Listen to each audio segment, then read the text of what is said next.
오늘 함께 보실 하나님의 말씀은 시편 34편 4절에서 10절 말씀입니다. 말씀을 나누기 전 먼저 카리스를 준비해 주시기 바랍니다.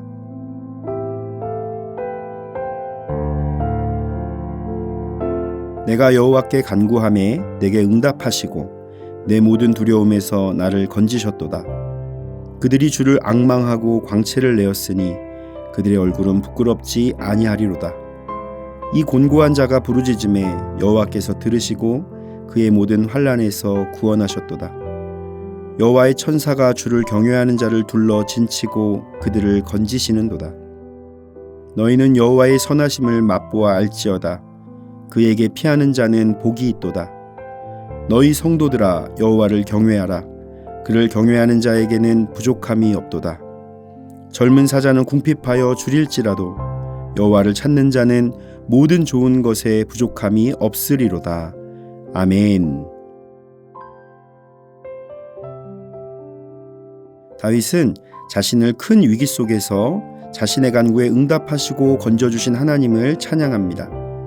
그리고 자신이 경험한 구원의 은혜를 모든 이스라엘 백성들도 맛보아 알 것을 권면하고 있습니다. 예전에 광고 중에 이런 광고가 있었습니다. 어떤 건강식품 광고였는데 남자한테 정말 좋은데 어떻게 표현할 방법이 없네? 라는 광고였습니다. 이 회사를 세운 사장님이 방송에서는 말할 수 없지만 참 좋다라는 것을 표현해서 화제가 되었었습니다. 우리가 경험하는 은혜 중에는 하나님이 베풀어 주신 일반적인 은혜가 있습니다. 해와 달, 자연 환경과 같이 모든 사람들을 위해 베풀어 주신 것들입니다. 그런데 믿는 자들만이 누리는 특별한 은혜가 있습니다. 구원, 응답, 형통, 건강, 보호, 치료와 같은 개인적인 경험과 확신의 일들입니다. 다윗은 하나님의 구원의 역사를 맛보고 경험한 자였습니다. 그래서 이스라엘 백성들에게도 이런 하나님의 선하심을 맛보기를 권면하는 것입니다. 오늘 우리들도 하나님의 선하심을 맛보고 아는 복된 삶이 되시기를 축복합니다. 첫째, 하나님께 맡기십시오. 다윗은 본문 4절에서 여호와께 간구하매, 또 6절에서는 이 곤고한 자가 부르짖음에 라고 고백합니다. 하나님께 자신의 어려움과 문제를 모두 맡긴 것입니다. 하나님께 모든 것을 맡길 때 하나님은 두려움에서 건지시고 모든 환난에서 구원하여 주십니다. 예수님께서는 수고하고 무거운 짐진 자들아 다 내게로 오라 내가 너희를 쉬게 하리라 라고 말씀하셨습니다. 우리 인생의 무거운 짐들을 다 주님께 맡기는 자만이 주님 안에서 평안과 안식을 누릴 수 있는 것입니다. 세계 2차 대전 때에 됭케르크 철수작전이 있었습니다. 프랑스가 독일 나치 군대에 패해버리자 영국에서 도와주려고 건너갔던 29만 대군이 자기들만으로는 탈출이 불가능한지라 영국으로 되돌아가기 위해 도보 해협으로 도망하려고 했습니다. 히틀러는 베를린에서 도망하는 영국 군인들을 아주 전멸시켜 버릴 것을 명령하고는 태연히 있었습니다. 이때 연합국은 영국, 프랑스, 벨기에, 네덜란드 해군에게 협조를 요청하고 선박을 있는 대로 긁어 모았지만 턱없이 부족했었습니다. 그때 영국 정부는 선박을 모아오라는 명령을 내렸고 민간 수송선과 요트 등 수많은 배가 지원해서 됭케르크로 모였습니다. 그런데 문제는 이때가 도보 해협에 큰 파도가 있는 시기였습니다. 그때 영국 왕 조지 6세는 온 영국에 어떻게 하든지 영국 군대를 건져달라고 하나님께 기도하자라고 말하며 기도의 날을 선포했습니다. 그리고 전 국민이 그날 함께 기도했습니다. 이렇게 기도한 후에 이상한 기적이 일어났습니다. 그날 독일군 쪽에는 큰 폭풍우가 일어서 비행기가 한 대도 뜰 수가 없었고 너무 비가 많이 와서 탱크가 한 대도 움직일 수 없었습니다. 그러나 영국군이 넘어가는 이 도보 해협은 어찌나 잔잔하고 고요한지 거울과 같이 맑아서 수많은 배가 29만의 영국 군대를 무사히 영국까지 탈출시킬 수 있었습니다. 그 이후에 영국 군대를 비롯해서 온 영국 국민이 하나님 앞에 감사의 기도를 드림으로 큰 힘을 얻고 전쟁에 승리하게 되었습니다. 이처럼 하나님께서는 우리가 하나님께 온전히 맡길 때 우리를 위해 놀라운 역사를 이루십니다. 본문 6절에도 이 곤고한 자가 부르짖음에 여호와께서 들으시고 그의 모든 환난에서 구원하셨도다 라고 고백하고 있습니다. 어려움에 처할 때 더욱 하나님께 맡기는 믿음을 갖기를 바랍니다.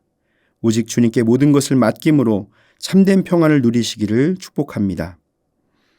둘째, 하나님으로 만족하십시오. 다윗은 본문 8절과 9절에서 하나님의 선하심을 맛보아 알라고 말하며 하나님을 경외하는 자에게 부족함 없이 만족함을 허락하신다고 고백합니다. 너희는 여호와의 선하심을 맛보아 알지어다. 그에게 피하는 자는 복이 있도다. 너희 성도들아 여호와를 경외하라. 그를 경외하는 자에게는 부족함이 없도다. 우리가 하나님을 경외하는 것은 공경하고 두려워하는 것을 의미합니다. 그리스도인들은 하나님의 계명을 지키고 하나님의 뜻을 따르며 하나님이 기뻐하신 일을 행하는 삶을 살아야 합니다. 이렇게 하나님의 뜻을 따라갈 때 우리는 하나님께 모든 것을 맡김으로 모든 것에서 부족함이 없는 만족함을 누리면서 살 수 있게 되는 것입니다. 본문 10절에서 다윗은 사자의 비유를 통해서 자신을 의지하지 말고 하나님을 의지하고 찾으라고 권면합니다. 젊은 사자는 궁핍하여 줄일지라도 여호와를 찾는 자는 모든 좋은 것에 부족함이 없으리로다. 여기서 말하는 젊은 사자는 성장기를 지난 신체적인 능력이 최고로 강한 시기를 말합니다. 그래서 사냥에도 최적화가 된 상태입니다. 그런데 이런 젊은 사자가 사냥에 실패하여 굶주린다는 것은 상상하기도 힘든 일입니다. 그렇다면 왜 시인은 젊은 사자가 굶주리게 되는 것을 말했을까요? 자신의 힘이 가장 강할 때라도 모든 환경이 막히는 폭풍과 자연재해와 같은 것으로 사냥 자체를 할 수 없는 어려움이 다가왔음을 의미하고 있는 것입니다. 우리가 아무리 지혜롭고 많은 것을 깨닫고 힘과 능력이 있다고 할지라도 그것만으로는 극복할 수 없는 인생의 문제가 닥친 것입니다. 이렇게 어려운 순간에도 오직 하나님만을 경외하고 찾는 자는 부족함이 없게 됩니다. 그러므로 우리는 우리의 만족을 나와 세상에서 찾지 않아야 합니다. 오직 하나님께 만족을 두고 살아가시기를 축복합니다. 사랑하는 성도 여러분, 인생에 찾아오는 모든 일들을 하나님께 맡기십시오. 하나님이 우리를 대신하여 주시고 두려움과 환난에서 건져주십니다. 우리를 도우시는 하나님의 선하심을 맛보며 하나님을 경외하며 나아갈 때 주님이 주시는 참된 만족을 얻게 될 줄 믿습니다. 오늘 하루도 주님과 동행하며 주님을 더욱 의지하는 믿음의 삶이 되시기를 예수님의 이름으로 축원을 드립니다. 다 함께 기도하겠습니다. 우리의 만족이 되시는 하나님, 우리의 만족과 참 평안은 삶의 소유나 성취가 아니라 하나님께 있음을 깨닫습니다. 모든 좋은 것에 부족함이 없도록 주시는 선하신 하나님, 모든 환난에서 건지시는 능력의 하나님만을 의지하게 하옵소서.